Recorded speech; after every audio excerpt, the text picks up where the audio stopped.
नारायण नारायण नारायण बोल चेतन नारायण बोल। नारायण नारायण नारायण बोल चेतन नारायण बोल। नारायण बोल न लाई नारायण बोल न लाई साही दई नमो। नारायण नारायण नारायण बोल। नारायण नारायण नारायण बोल। जय श्रीमन्नारायण।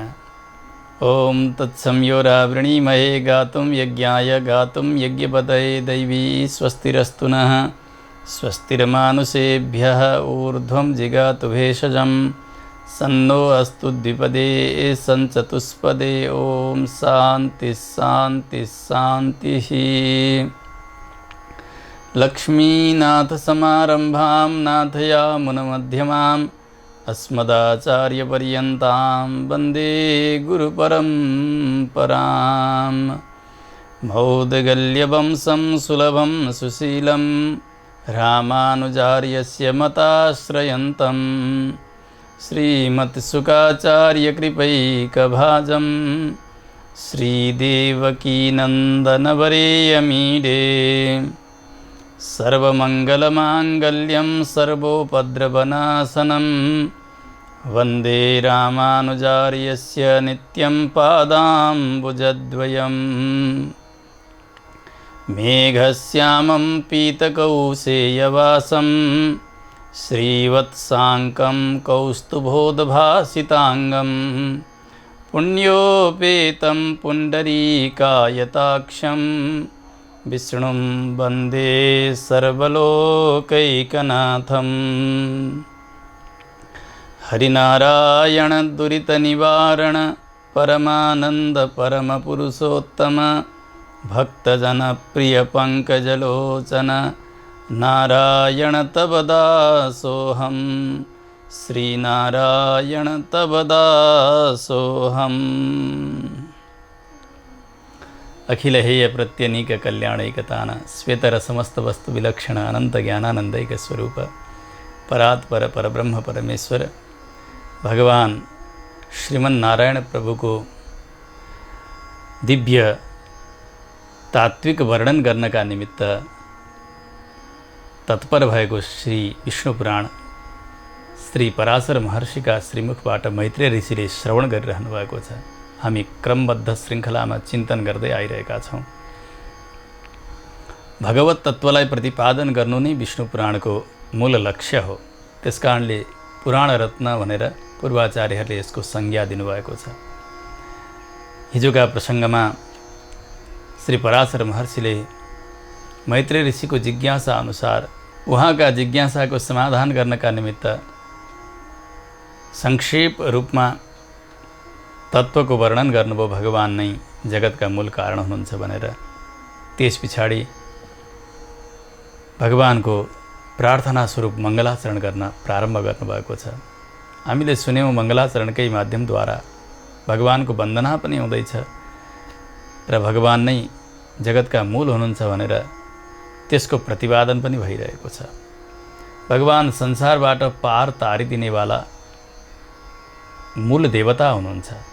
जीवात्मा भगवान नारायणकै शरणमा पर्दाखेरि मोक्ष प्राप्त गर्दछ। अन्यान्य देवताको उपासनाबाट उसको गति छैन भन्ने विषय पनि हामीले हिजो श्रवण गऱ्यौँ।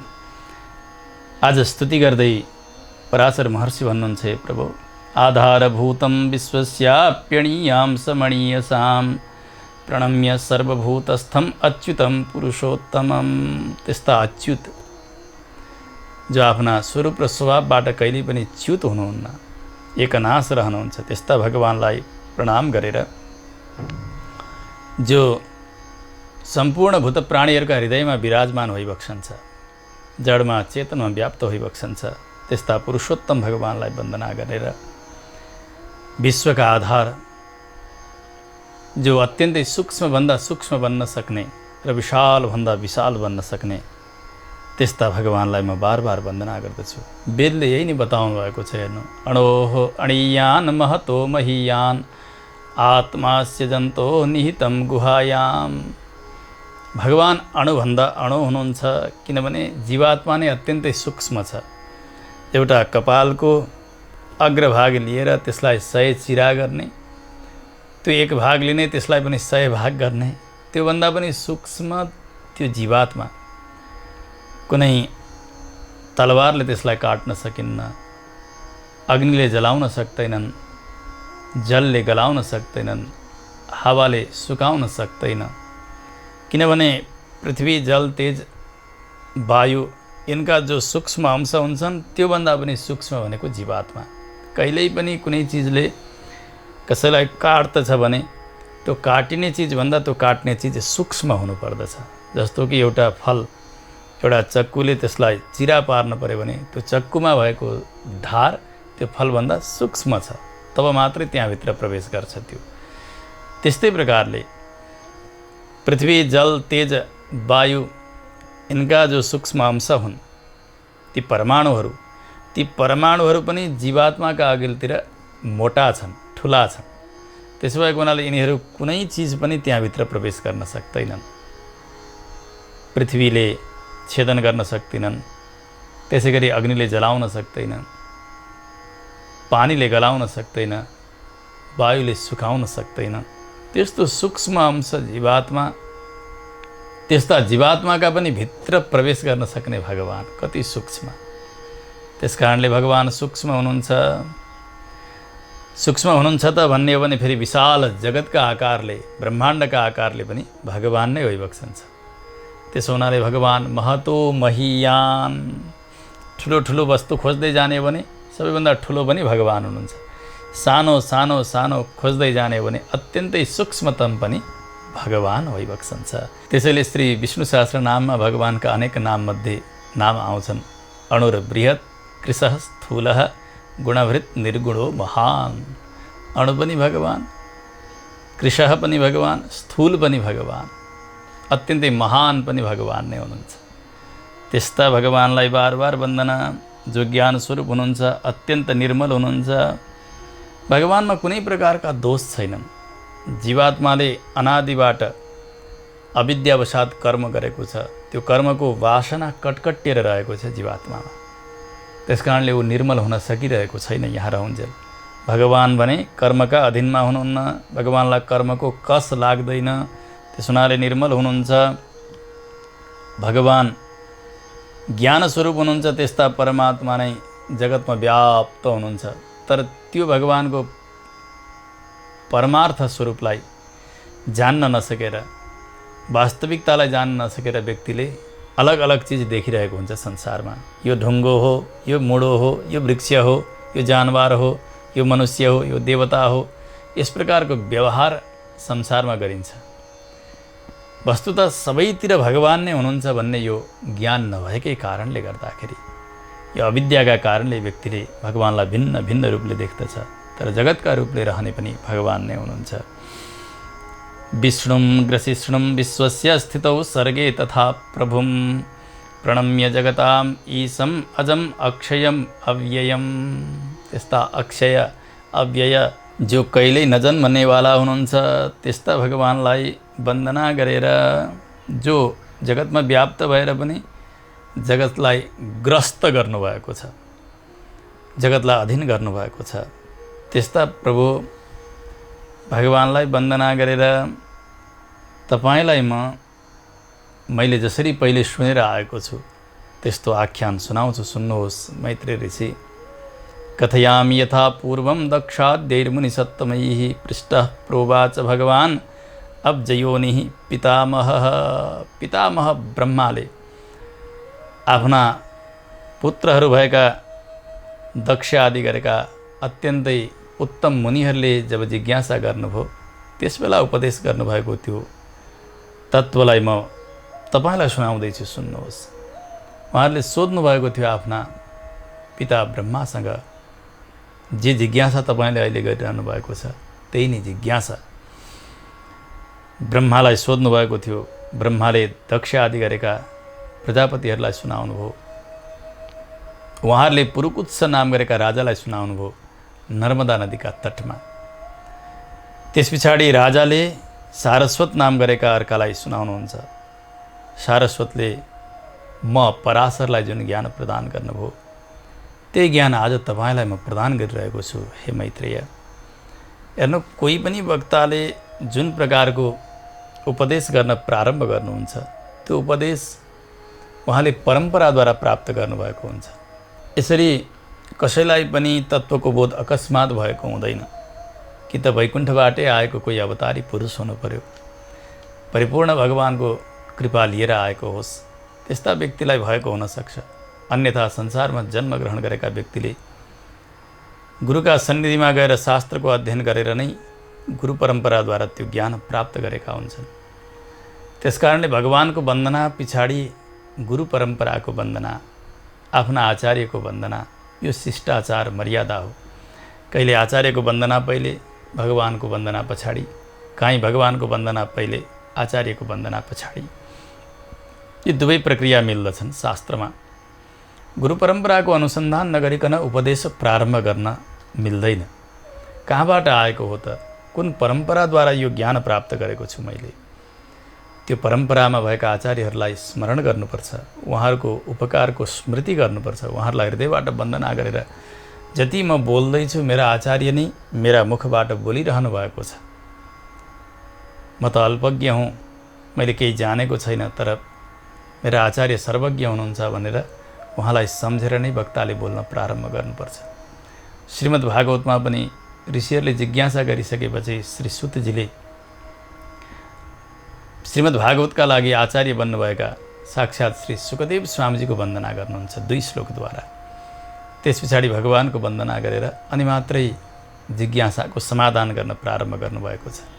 यहाँ पनि आज पराशर महर्षिले ब्रह्माबाट प्रारम्भ भएको समग्र गुरु परम्पराको वन्दना गर्नुभएको छ। उहाँहरूकै कृपाले जे मिलिरहेको छ म त्यही नै सुनाइरहेको छु भनेर यही नै बताउँदै हुनुहुन्छ र प्रारम्भ गर्नुभयो मैत्रेय ऋषि। भगवान प्रकृतिका नाम र रूपदेखि रहित हुनुहुन्छ। जस्तो कि प्रकृतिको शरीर मिलेको छ, मिलिसकेपछि यो मनुष्य हो, यो देवता हो, यो गन्धर्व हो, यो तिर्यक हो, यो स्थावर हो, यस प्रकारको व्यवहार संसारमा बन्दछ। भगवानको देह यो प्राकृत होइन। हामीले अघिल्लै श्रृङ्खलामा सुनिसकेका छौँ। ब्रह्माण्डभित्रका शरीरहरू पृथ्वी, जल, तेज, वायु, आकाशले बनेका हुन्छन्, परन्तु भगवानको श्री विग्रह पञ्चोपनिषदमय हुन्छ। कहिल्यै नगल्ने, कहिल्यै नजल्ने, कहिल्यै नसड्ने, एकनाश, त्यस्तो अविनाशी देह हुन्छ भगवानको भनेर। त्यस्ता परमात्मा प्रकृतिका नामदेखि र रूपदेखि रहित हुनुहुन्छ। प्रकृतिमा आएकाको नाम भयो देवता, मनुष्य, गन्धर्व इत्यादि। रूप पनि देवताको रूप, मनुष्यको रूप, गन्धर्वको रूप, तिर्यक, स्थावर इत्यादिको रूप भयो। परन्तु भगवान सदैव एकै रूपले रहने हुनुहुन्छ। भगवानलाई प्रकृतिले स्पर्श गर्न सकेको हुँदैन। जब जीवात्मा प्राकृत देहमा आउँछ त्यसबेला जन्म भनिन्छ र देहबाट छुटेर जान्छ उसबेला मृत्यु भनिन्छ। यद्यपि जीवात्माको जन्म पनि हुँदैन, मृत्यु पनि हुँदैन। भगवानको प्राकृत देहसँगको सम्बन्ध छँदै छैन। न भगवानले त्यो शरीर छोड्नुपर्छ, न शरीर लिन पर्छ। त्यसकारणले भगवानको प्राकृत जन्म पनि छैन, प्राकृत मृत्यु पनि भगवानको छैन। प्रकृतिसँग सम्बद्ध भएको जीवात्माको 6 प्रकारको अवस्था देखा पर्दछ। जस्तो कि पिताजीको वीर्य सम्बन्धद्वारा ऋतुकालमा माताका गर्भभित्र प्रवेश गर्यो त्यो जीव। त्यसबेला केही समय बितिसकेपछि माताजीले थाहा पाउनुहुन्छ अनि भन्नुहुन्छ अस्ति यहाँ छ, आयो। त्यस पछाडि बढ्दै बढ्दै बढ्दै गयो, समय भयो, जन्मन्छ। जन्मेपछि जायते, जन्मियो। जन्मिए पछाडि ऊ बढ्न फेरि प्रारम्भ गर्दछ। वर्धते, बढ्दै बढ्दै गयो। बढ्ने क्रम पनि एउटा सीमासम्म मात्र हुन्छ, त्यहाँबाट ऊ बढ्दैन। 25 वर्षको भयो, 28 वर्षको भयो, बढ्ने क्रम सिद्धियो। त्यस पछाडि विपरिणमते, अब परिवर्तन प्रारम्भ हुन्छ त्यहाँ। अर्कै थियो, अर्कै खालको भयो, अर्कै खालको भयो, शरीर उस्तै छ, बढ्ने छैन, अब त्यहाँभन्दा घट्ने पनि छैन, तर परिवर्तन भने भइरहन्छ। एउटा समय सीमासम्म 60को भयो, 65को भयो, त्यहाँसम्म एकै प्रकारले रहँदै गयो। त्यस पछाडि अब अपक्षीयते, अब घट्न प्रारम्भ हुन्छ। अब यसो कुप्रो पर्न लाग्दछ, शरीर अत्यन्तै शिथिल हुँदै हुँदै जान्छ, हुँदै विनश्यति, त्यो शरीर छुट्दछ एक दिन। यसलाई षड्भाव विकार भनिन्छ। अस्ति, जायते, वर्धते, विपरिणमते, अपक्षीयते, विनश्यति। यी सबै प्रकृतिका शरीरमा आएका जीवात्माका मात्रै हुन्छन्, भगवानका हुँदैनन्। भगवान कहिले कौशल्यानन्दन बनेर अवतार ग्रहण गर्नुभयो, कहिले अदिति नन्दन बनेर भगवान आउनुभयो, कहिले देवकी नन्दन बनेर भगवान आइबक्स्यो। भगवान सङ्कल्प मात्रले त्यस गर्भबाट भगवान अगाडि देखा परिदिनु भयो। अवतार हो भगवानको, भगवान प्रकट हुनुहुन्छ। भगवानको यस प्रकारको जन्म हुँदैन, कर्माधीन जन्म। कर्मका अधीनमा पर्नाले मात्रै यो शरीर मिल्ने हो उसलाई, प्रकृतिको। भगवान इच्छाले आउनुहुन्छ, त्यस कारणले भगवानमा षड्भाव विकार छैनन्। भगवान जस्ताको तस्तै रहनुहुन्छ, जस्तो हुनुहुन्छ त्यस्तै नै भएर भगवान फेरि अन्तर्ध्यान हुनुहुन्छ। भगवान बाहिर प्रकट हुने र हराउने यति मात्र हुन्छ।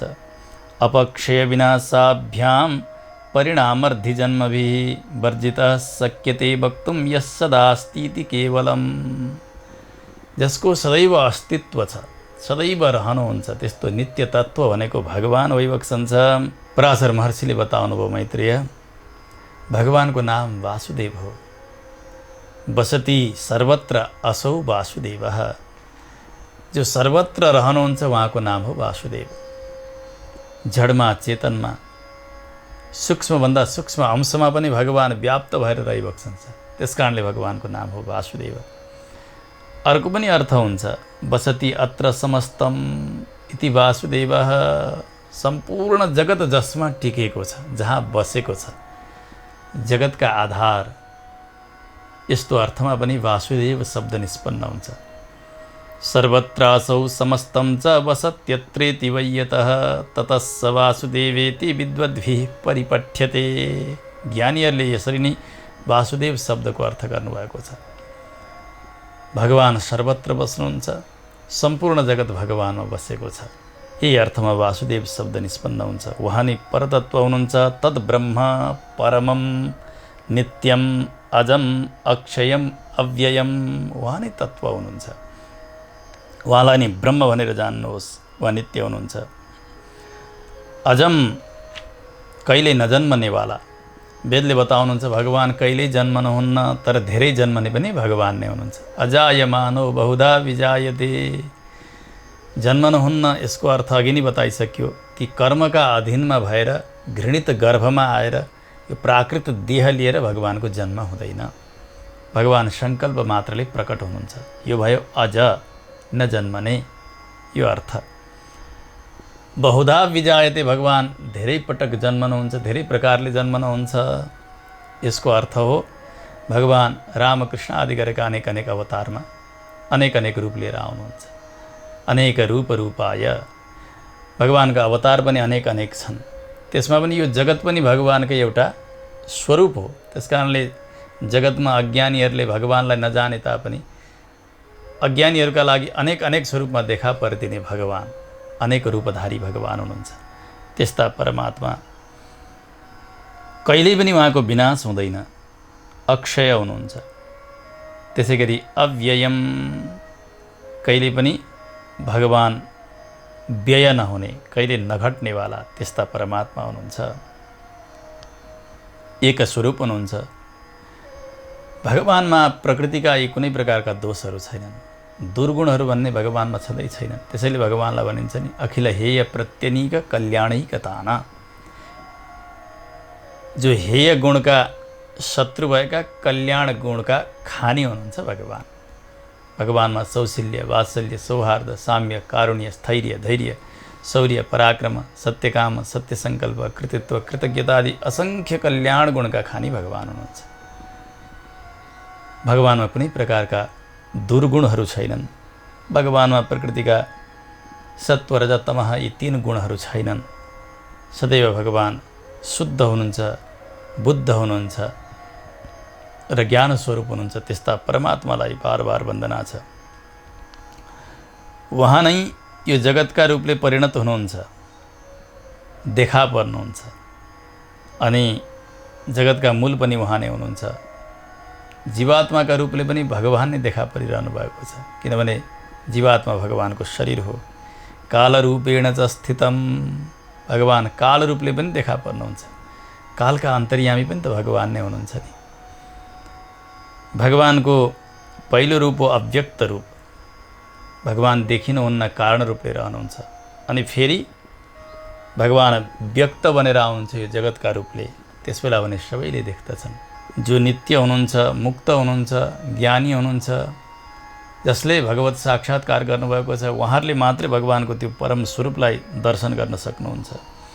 प्रधान पुरुष व्यक्त कालानां परमं हि यत् पश्यन्ति सूरयः शुद्धं तद्विष्णोः परमं पदम्। बेलले यही नै बताउनु भयो, सदा पश्यन्ति सूरयः।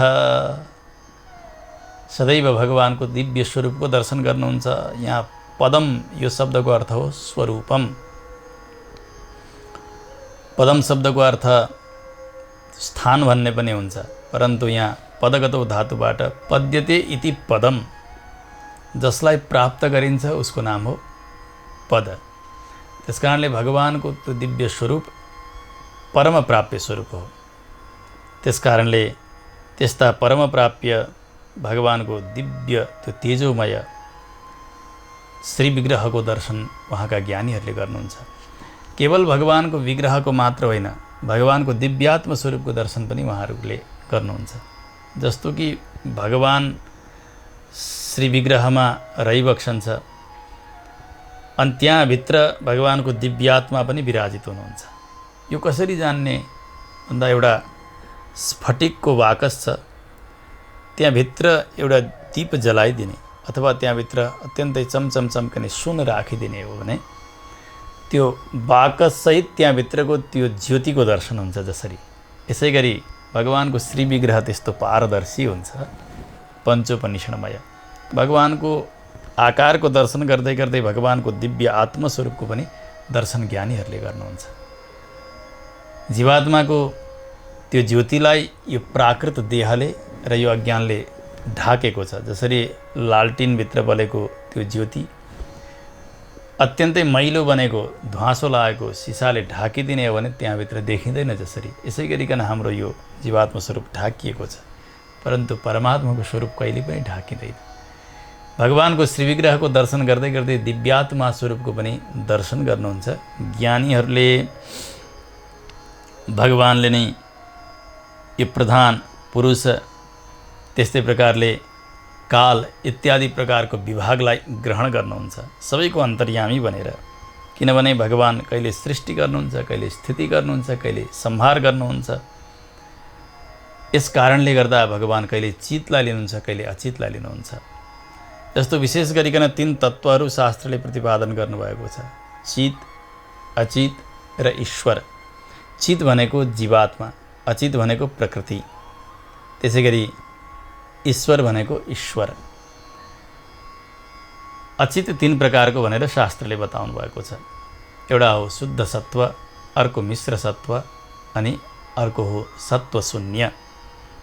वेदान्तले यसरी बताउनुहुन्छ, शुद्ध सत्व भनेको श्री वैकुण्ठ जुन तत्त्वले बनेको छ, जहाँ शुद्ध सत्व गुण मात्र विराजित छ, त्यस्तो पञ्चोपनिषदमय तत्त्व नै शुद्ध सत्व हो। वहाँ मिल्ने श्री विग्रहहरू पनि त्यस्तै हुन्, मुक्तात्माका हुन् अथवा नित्यात्माका हुन्, अथवा भगवानको शरीर होस् अथवा त्यहाँका उपकरणहरू जे हुन्, त्यहाँ सबै चिज त्यही शुद्ध सत्वबाट बनेका हुन्छन्। यहाँ संसारमा जे मिल्दछन् यी सबै मिश्र सत्वबाट, किनभने यहाँको सत्वगुण कहिल्यै शुद्ध रहन सक्दैन। यहाँ तमः र रजः गुण यसमा मिश्रित भएको हुन्छ। परस्पर प्रकृतिका यी 3 गुणहरू एक आपसमा मिलेका हुन्छन् पृथ्वीमा। पञ्चीकरण प्रक्रिया भनिन्छ वेदान्तमा।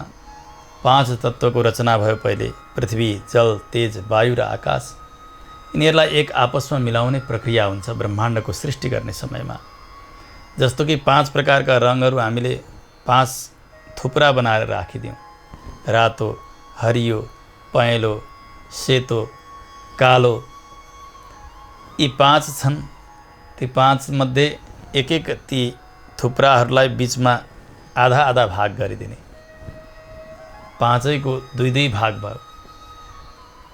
त्यो आधालाई छोडेर एउटा थुप्रोबाट बाँकी आधालाई उठाउने र त्यसलाई 4 भाग लगाएर अरू 4 मा मिलाइदिने। जस्तो कि रातो भागको आधा हामीले छोड्यौँ, आधा उठायौँ भने सेतो, पहेँलो, नीलो, कालो यसमा लगेर त्यो बाँकी आधा अंश बराबर बाँडियो। अब यता आधा जस्ताको तस्तै छ त्यो रातामा। अब सेतो उठाउने बेला भयो। सेतोको पनि आधालाई छोडियो, अब आधा उठाइयो। त्यो आधा उठाएर रातोबाट बाँड्न सुरु गरियो। रातोमा, त्यसैगरी पहेँलोमा, नीलोमा, कालोमा त्यो आधा फेरि बाँडियो। यस्तै प्रकारले अर्कोको आधा पनि अरू 4 मा, अर्कोको आधा अरू 4 मा। यसरी गरिसक्दा कस्तो हुन्छ भने सबै चिज सबैमा मिलेका हुन्छन्। पृथ्वी, जल, तेज, वायु, आकाश। पृथ्वी, जल, तेज, वायु, आकाशमा प्रत्येकमा प्रत्येक मिलेका हुन्छन्। 8 भागमध्ये 1 भाग एक एक तत्त्वहरू सबैमा मिलेका हुन्छन्। जस्तो कि पृथ्वीमा 50% पृथ्वी छ, अरू 50% अरू 4 तत्त्वहरू छन्। जलमा 50% जल छ, अरू 50% अरू 4 छन्। यसै गरिकन सबैमा मिलेका छन्, जसलाई पञ्चीकरण प्रक्रिया भनेर जान्नु पर्दछ। त्यसो भएको हुनाले यहाँनेरि प्रकृतिमा भएका यी 3 गुणहरू छन्, सत्व, रजः, तमः। यी 3 गुणहरू पनि यसै गरी मिलेका छन् एक आपसमा। यहाँ भएको सत्व गुण पनि तमह गुण र रजोगुण मिसिएकै छ। त्यस्तै प्रकारले रजोगुणमा पनि सत्वगुण र तमह गुण मिलेकै हुन्छ। उस्तै प्रकारले तमह गुणमा पनि सत्वगुण र रजोगुण मिलेको हुन्छ। त्यसैले त व्यक्तिको स्वभाव दिनभरिमा अनेक प्रकारले परिवर्तन भइरहन्छ। कहिलेकाहीँ सत्वगुण बढेको हुन्छ, अनि त्यहाँ भएका रजोगुण र तमोगुण दबेका हुन्छन्। कहिलेकाहीँ त्यहीँ भएको फेरि रजोगुण बढ्छ, सत्वगुण र तमोगुण दबेको हुन्छ। फेरि तमोगुण बढेको हुन्छ, सत्वगुण र रजोगुण दबेको हुन्छ। अनि त्यही गुणअनुसारले व्यक्तिले कार्य पनि गर्ने हो। त्यसो भएको हुनाले यहाँ भएको सत्वलाई भनिन्छ मिश्र सत्व। त्यही मिश्र सत्वकै परिणाम हो यो शरीर, यो जगत सबै। त्यसो भएको हुनाले त्यो एउटा भयो जसलाई प्रकृति भनेर बताइन्छ। अनि यो प्रकृतिको मूल अवस्था हो जसलाई अव्यक्त अवस्था भनिन्छ, कारण अवस्था। अनि अर्को हुन्छ जीवात्मा, अनि अर्को हुन्छ काल। कालको नाम हो सत्वशून्य। जहाँ सत्व छँदै छैन त्यसको नाम हो सत्वशून्य, काल। यसरी हेर्दा यहाँ के भए भन्दा अचितका 3 प्रभेदहरू। एउटा शुद्ध सत्व, जसबाट वैकुण्ठका देहहरू, उहाँका उपकरणहरू बने। अर्को मिश्र सत्व, यो प्रकृति मण्डलभित्रका सारा वस्तुहरू। सत्वशून्य भनेको काल, र यहाँ आउने भनेको जीवात्मा। प्रकृतिका पनि 2 अवस्थाहरू विशेष गरिकन, एउटा व्यक्त अवस्था, अर्को अव्यक्त अवस्था। व्यक्त अवस्था भनेको यो कार्य अवस्था, जति बेला प्रकृति अत्यन्तै फैलिएकी छन्। अव्यक्त अवस्था भनेको कारण अवस्था, जहाँ प्रकृति अत्यन्तै सूक्ष्म भएर भगवानमै समाहित भएर रहेकी छन्। त्यस कारणले प्रधान जो अव्यक्त अवस्थाकी प्रकृति अनि व्यक्त अवस्थाको प्रकृति, त्यसैगरी जीवात्मा, त्यसैगरी काल, यी सबै चिजहरू भगवानका यी क्रीडा साधन जस्तै हुन्। क्रीडतो बालकस्य चेष्टां तस्य निशामय।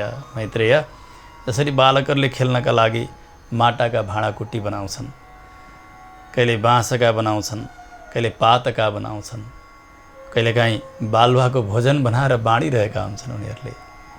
त्यस्तै प्रकारले भगवानले ती संसाधनहरूद्वारा यो जगत बनाउने, जगत चलाउने अनि जगत आफूमा लीन गर्ने, आफैमा लीन हुने र आफै सबैका अन्तर्यामी रहने हुनुभएको हुनाले भगवान नै बन्ने हुनुहुन्छ, भगवान नै बनाउने हुनुहुन्छ भन्न सकिन्छ।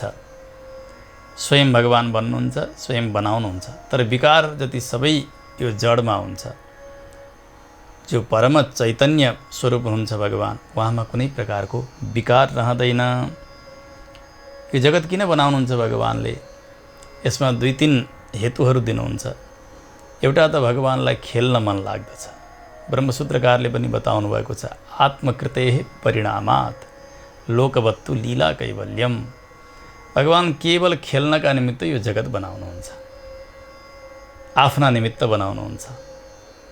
जस्तो कि कसैको सोख हुन्छ गएर बगैँचामा बस्ने, अथवा काहीँ झुलामा झुल्ने, अथवा काहीँ गएर पौडी खेल्ने, फुलबारीमा रमाउने, वनविहार गर्ने इत्यादि उसका इच्छा हुन्छन्। उसले त्यो इच्छा अनुसार तत्तत वस्तुहरूको सङ्ग्रह गरेको हुन्छ। जसरी यसै गरी यो जगत पनि भगवानको लीला विभूति हो, खेल खेल्ने ठाउँ हो। त्यस कारणले भगवान खेल्नका निमित्त बनाउनुहुन्छ। यसै गरी अर्को पनि एउटा कारण छ भगवानले जगत बनाउनुमा। भगवान जति बेला महाप्रलयमा बसेका यी जीवात्माहरू जड जत्तिकै बनेर बसेका हुन्छन्। जसरी प्रकृति त्यहाँ केही गर्न सकिरहेकी हुन्नन्, सूक्ष्म रूपले कारण रूपले परब्रह्ममा लीन भएकी हुन्छन्। त्यस्तै प्रकारले अनन्त जीवात्माहरू पनि उसै गरी भगवानमा हुन्छन्। न उनीहरूका साथमा शरीर छ, न इन्द्रिय, न विवेक, सबै जड जत्तिकै भएर बसेका हुन्छन्। भगवान श्री भाष्यकार गीता भाष्यमा बताउनुहुन्छ, चेतनेतर कल्पाः। चेतनदेखि इतर भनेको जड, जड जस्तै भएर बसेका हुन्छन् त्यस बेला। त्यस कारणले भगवान दयमान मनाः, अत्यन्तै दयालु भएर यिनीहरूको यो दुर्दशा देख्न नसकेर भगवानले यिनीहरूलाई शरीर प्रदान गर्नुहुन्छ, इन्द्रिय प्रदान गर्नुहुन्छ। त्यसका लागि यो जगतको संरचना गर्नुहुन्छ भगवानले समग्रतया। यी 2 मूलभूत कारणहरू छन् भगवानले जगत बनाउनुमा। त्यस्ता भगवान सर्वान्तर्यामी, सर्वजगन्नियन्ता भगवानले बालकले खेल खेले झैँ गरिकन जगतमा अनेक अवतार लिएर खेल्नुहुन्छ, जगत बनाएर खेल्नुहुन्छ, जगत पालन गरेर खेल्नुहुन्छ। भगवान जगत सम्हार गरेर पनि खेल्नुहुन्छ। जस्तो कि बालकहरूले माटाको घर बनाउँछन् अनि अनेक प्रकारका खेल्ने साधनहरू पनि बनाउँछन्।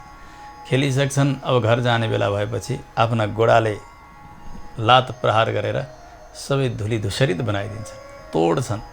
त्यसमा पनि खुसी नै हुन्छन् उनीहरू अनि जान्छन्।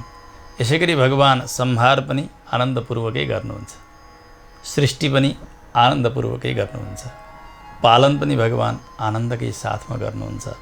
यस्ता भगवान हुनुहुन्छ। अक्षय्यम नान्यदाधारम अमेयम अजरम ध्रुवम शब्दस्पर्शविहीनम तद्रूपादिवीर संहितम।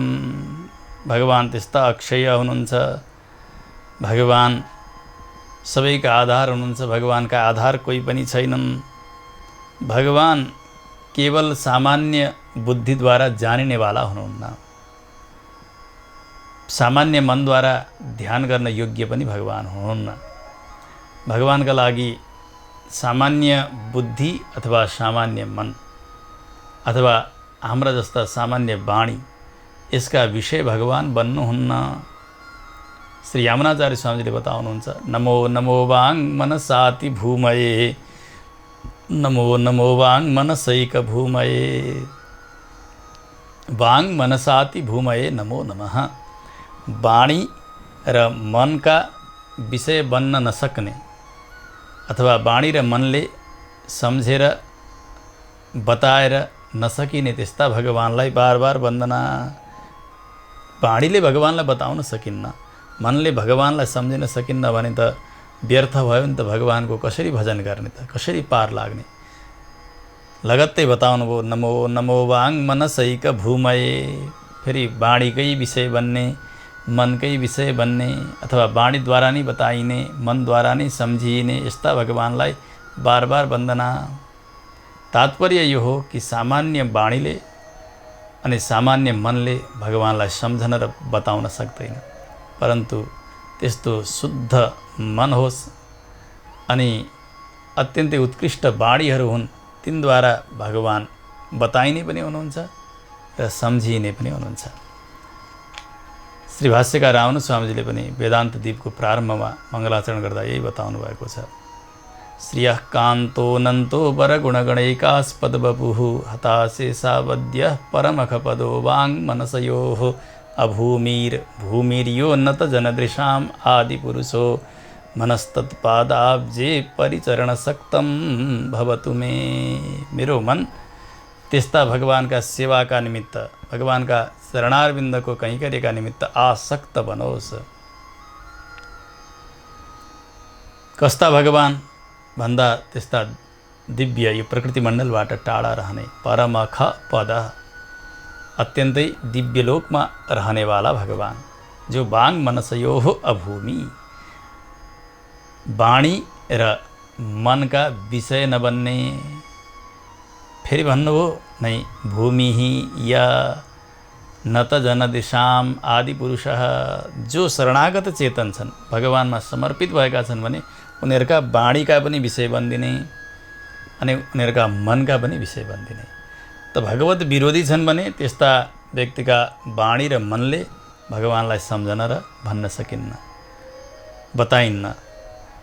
तर भगवानमा समर्पित भएका चेतन छन्, त्यस्ता भक्तहरूले पुकार गरे भने भगवान त्यसबाट बताइने पनि हुनुहुन्छ। उहाँहरूले सम्झनुभयो भने त्यस्ता मनमा प्रतिबिम्बित हुनेवाला भगवान हुनुहुन्छ। त्यसकारणले भक्ति नै यहाँ परम साधन हुन्छ, समर्पण शरणागति नै यहाँ परम साधन हुन्छ भगवानलाई प्राप्त गर्नका निमित्त। त्यो तात्पर्य सम्झाउँदै हुनुहुन्छ। नान्यद आधारम अमेयम अजरम ध्रुवम, भगवान अजर हुनुहुन्छ, बुढो नहुनेवाला, सत्य हुनुहुन्छ। भगवानमा प्राकृत शब्द स्पर्श इत्यादि केही पनि छैनन्। त्यस्ता अप्राकृत स्वरूपका भगवान जगतमा एक रूपले रहने, अज्ञानीहरूका दृष्टिमा अनेक रूपले प्रतिभाषित हुने भगवानको त्यस्तो स्वरूप छ। कहिलेकाहीँ भगवानले त्रिगुणलाई स्वीकार गरिबक्सन्छ। सत्वगुण, रजगुण, तमगुणलाई कार्य विशेषका लागि, जगत बनाउन, जगतमा कार्य गर्नका लागि स्वीकार गर्नुहुन्छ। जसरी कसैको चिज लिइन्छ केही दिनसम्म, तर यो अर्काको हो भनेपछि त्यसमा अलिकति पनि आसक्ति रहँदैन। त्यस्तै प्रकारले प्रकृतिका यी तत्त्वहरू भगवानले लिनुहुन्छ, प्रकृतिलाई नै छोडिदिनुहुन्छ। भगवानमा त्यसको कुनै प्रकारको प्रभाव रहँदैन। जो वेद जान्ने ज्ञानीहरू हुनुहुन्छ उहाँहरूले यसै गरी भन्नुभएको छ, भगवान नै एकमात्र तत्त्व हुनुहुन्छ। यो प्रलयका समयमा केवल भगवान नारायण मात्र विराजित हुनुहुन्छ, अरू कुनै देवताहरू छैनन्। नाहो न रात्रिर्न नभो न भूमिर नासित्तमो ज्योतिरभूच्च नान्यत श्रोत्रादिबुद्ध्यानुपलभ्यमेकं प्राधानिकं ब्रह्म पुमान् तदासीत्। भगवान प्रकृति र जीवात्मा यी दुवैलाई बीज रूपमा लिएर शयन गरिबक्सेको छ। त्यस समयमा न दिन छ, न रात्रि छ, न आकाश छ, न पृथ्वी छ, न अन्धकार छ त्यस समयमा, न त प्रकाश छ। त्यसै गरी त्यस समयमा न श्रोत्रादि इन्द्रियहरू छन्, न त बुद्धि छ, न त मनको त्यस बेला कुनै अस्तित्व रहेको छ। भगवान त्यस्ता इन्द्रियहरूका अविषय भनेर रहने त्यस्ता परमात्मा केवल एक्लै रहनुभएको हुन्छ उस समयमा। एक्लैको तात्पर्य हो जीवात्मा त्यस समयमा जड जस्तो भनेर रहेको हुन्छ। उसका शरीर इन्द्रियहरू केही पनि हुन्नन्। प्रकृति पनि साम्य अवस्थामा रहेकी हुन्छन्, कारण अवस्थामा। त्यसकारणले त्यसबेला यिनीहरू दुवै कार्य गर्न नसक्ने भएर परमात्मामा लिनुभएको हुँदा केवल भगवान मात्र हुनुहुन्छ। सूक्ष्म चित र अचितले विशिष्ट भएर रहनुभएको छ। यो कार्य अवस्थामा स्थूल चित र अचितले विशिष्ट भएर रहनुहुन्छ भगवान। चित भनेको जीवात्मा, अचित भनेको प्रकृति। स्थूल रूपले देखा पर्दा भगवान यिनीहरूका अन्तर्यामी बनेर कार्य रूपले देखा पर्नुहुन्छ। कारण रूपमा त्यसबेला महाप्रलयका समयमा सूक्ष्म हुन्छ चित पनि, किनभने उसका शरीरहरू केही मिलेका हुन्नन्। त्यसै गरी प्रकृति पनि सूक्ष्म रूपले रहेकी हुन्छ। त्यसबेला पनि भगवान सूक्ष्म चित विशिष्ट बनेर रहनुहुन्छ, तर एक्लै रहनुहुन्छ। कारण रूपले रहनुहुन्छ। वेदले पनि यही बताउनु भएको छ, एको हवै नारायण आसीत् न ब्रह्मा ने सानः। महाप्रलयका समयमा केवल भगवान् नारायण मात्र हुनुहुन्छ, न त्यस समयमा कोही ब्रह्मा शङ्कर न त कोही इन्द्र वरुण आदि गरेका देवताहरू, कसैको पनि अवस्थिति रहँदैन, केवल भगवान् मात्र रहनुहुन्छ। विष्णु स्वरूपात् परतो हि ते द्वे रूपे प्रधानं पुरुषश्च विप्र तस्यैव तेन्येन धृते वियुक्ते रूपान्तरं तद्विजकालसंज्ञम्। हे मैत्रेय सुन्नुहोस्, यो जीवात्मा र प्रकृतिको संयुक्त रूप नै यो शरीर, यो चल्नेवाला शरीर, यो प्राकृत देह, यसमा जीवात्मा कर्मानुसार प्रवेश गरेको छ। यद्यपि हेर्दाखेरि शरीरमा जीव छ भनेर बताइन्छ, तर तात्विक दृष्टिले हेर्ने हो भने यो जीवात्मामा शरीर छ। जस्तो कि एउटा कपडा छ, यो कपडामा धागो छ कि धागोमा कपडा छ भन्ने हो भने सहजै जवाफ दिन्छन् कपडामा धागो छ भनेर। तर गौर गरेर विचार गर्ने हो भने यहाँ कपडामा धागो छैन, धागोमा कपडा छ। किनभने यो धागो भन्नुभन्दा पहिले यो कपडाकै स्थिति हो। धागो तनौटा र बनौटा मिलाएर अनि बिस्तारै बिस्तारै कपडाको सृष्टि हुँदै हुँदै जान्छ, कपडाको निर्माण हुन्छ। त्यसकारणले टिकेको छ कपडा कहाँ? धागोमा। धागो कपडामा टिकेको छैन। यदि कपडा धागामा नटिक्तो हो त्यो कपडा यसै रहनु पर्थ्यो, धागो यहाँबाट निकाल्दा पनि। जब धागो तान्दै गइयो कपडा समाप्त हुँदै जान्छ। त्यस्तै प्रकारले यो चेतन तत्त्वमा नै यो जड तत्त्व टिकेको छ। जडको अधिष्ठाता चेतन हो। जीवात्मा यहाँ शरीरमा बसेको छैन, जीवात्मामा यो शरीर बसेको छ। यो अचित सम्बन्ध जीवात्मामा मिलेको हो। त्यसले प्रधान आधार भनेको यहाँ जीवात्मा छ र त्यसमा आधेयका रूपले रहेको छ यो शरीर। रूपे प्रधानम पुरुषश्च विप्र, यी दुई प्रकारको स्थिति। जीवात्माका अन्तर्यामी बनेर भगवान् रहनुभयो, प्रकृतिका अन्तर्यामी बनेर रहनुभयो। यो जीव र प्रकृति संयुक्त भइसक्दाखेरि यो शरीर भयो। अनि त्यसैको संयोग र त्यसैको वियोग। जस्तो कि जीवात्मालाई प्रकृतिका शरीरबाट छुटाइयो, त्यस्तै प्रकारले चेतन तत्त्व यो प्रकृति तत्त्वबाट छुट्दै गयो, त्यही के भयो? प्रलय भयो। फेरि प्रकृतिको सम्बन्ध जीवात्माका साथ गराइयो, शरीर दियो, इन्द्रिय दियो, यो सबै के हो? प्राकृत तत्त्व हो। त्यसका साथमा जीवात्मालाई सम्मिलित गराउँदै गरियो भने त्यसैलाई के भनिन्छ? सृष्टि भनिन्छ। तर यो सबै गर्ने गराउने भनेको केवल भगवान् मात्रै हुनुहुन्छ। त्यसकारणले भगवानकै शरीर बनेको त्यो जीवात्मा र भगवानकै शरीर बनेको त्यो प्रकृति तत्त्व, यो एक आपसमा मिल्दा होस् अथवा एक आपसबाट छुट्दा होस्, यो सबै गर्ने भगवान् नै हुनुहुन्छ। र यो भगवानकै श्री विग्रहका रूपले रहेको हुनाले, शरीरका रूपले रहेको हुनाले भगवान् नै यो जगतका रूपमा पनि देखा पर्नुहुन्छ र कारण रूपले पनि भगवान् नै रहनुहुन्छ। यो कुरा सिद्ध हुन्छ। प्रकृतौ संस्थितं व्यक्तम अतीत प्रलये तु यत् तस्मात् प्राकृत संज्ञोऽयम् उच्यते प्रतिसञ्चरः। त्यस्तै प्रकारले यहाँ कस्तो हुन्छ भने, जस्तो भगवान् प्रकृतिको अन्तर्यामी भएर व्यक्त रूपले रहँदाखेरि भगवान् देखिने बन्नुहुन्छ। अब त्यसै गरिकन भगवान् यसलाई सम्भार गरेर रहँदा भगवान् नदेखिने बनेर रहनुहुन्छ। तर देखिँदा पनि ज्ञानीहरूका दृष्टिमा सर्वम विष्णुमयम जगत देखिन्छ, सारा जगत भगवान् नै हुनुहुन्छ भन्ने। हामी जस्ता सामान्य अल्पज्ञ अज्ञानी जीवात्माहरूका लागि यो जड हो, यो ढुङ्गो हो, यो मुडो हो भन्ने यो अलग अलग स्थिति देखिन्छ, त्यति मात्र फरक हो। परन्तु सम्पूर्ण जगत भगवानद्वारा नै व्याप्त भएको छ। यो कुरा पहिले पनि बताउँदै आइएको छ। त्यस्ता भगवानले कालको अन्तर्यामी बनेर अगाडिका कार्यहरू सम्पन्न गर्नुहुन्छ। यो जगतको वर्णन किन गरिन्छ?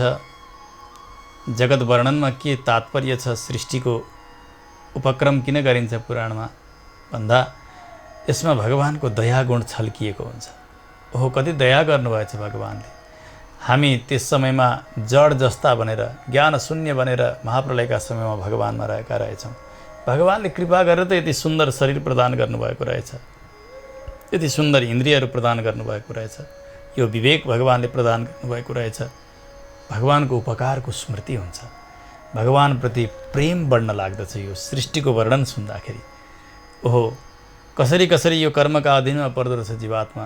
किन एकै गर्भबाट आएका केही मिनटका अगाडि पछाडिका जुम्लिया दाजुभाइमा पनि अनेक अनेक प्रकारको रुचि देखा पर्छ। स्वभाव अलग हुने किन, प्रवृत्ति अलग हुने किन, उनीहरूको स्वरूपमा अलग किन आउने, यी सबैका कारण के हुन् त?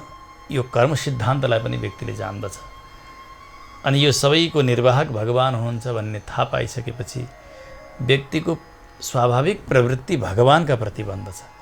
त्यसकारणले पहिले के हो, भगवान कारण हुनुहुन्छ जगतका भन्ने जान्नका निमित्त सृष्टि प्रक्रियालाई नै पुराणमा पहिले बताइन्छ। जहाँ कहीँ पनि संवाद प्रारम्भ हुन्छ सृष्टिबाटै प्रारम्भ हुन्छ। त्यसमा पनि श्री विष्णु पुराणमा बताइने जो सृष्टि प्रक्रिया छ अत्यन्तै गम्भीर प्रक्रिया छ, अति विस्तृत प्रक्रिया छ। यसलाई राम्रोसँग सम्झन सक्यो व्यक्तिले यहाँको समष्टि सृष्टि प्रक्रियालाई अनि यहाँको व्यष्टि सृष्टि प्रक्रियालाई राम्रोसँग सम्झन सक्यो भने जहाँ कहीँ पनि सृष्टि प्रक्रियालाई सजिलैसँग सम्झन सकिन्छ। समय भयो आजको पनि कथाको विश्रामको। अब सृष्टि प्रक्रियालाई सम्झनका लागि हामीले फेरि भोलिका दिनसम्म प्रतीक्षा गर्नुपर्ने भएको छ। त्यसकारणले आजको कथा भगवानका चरणमा समर्पण गर्दै यही विश्राम गरौँ। जय श्रीमन्नारायण। जिन्दगी खिल्छ त्यसैले त शास्त्र भन्छन् नारायण बोल चेतन नारायण बोल।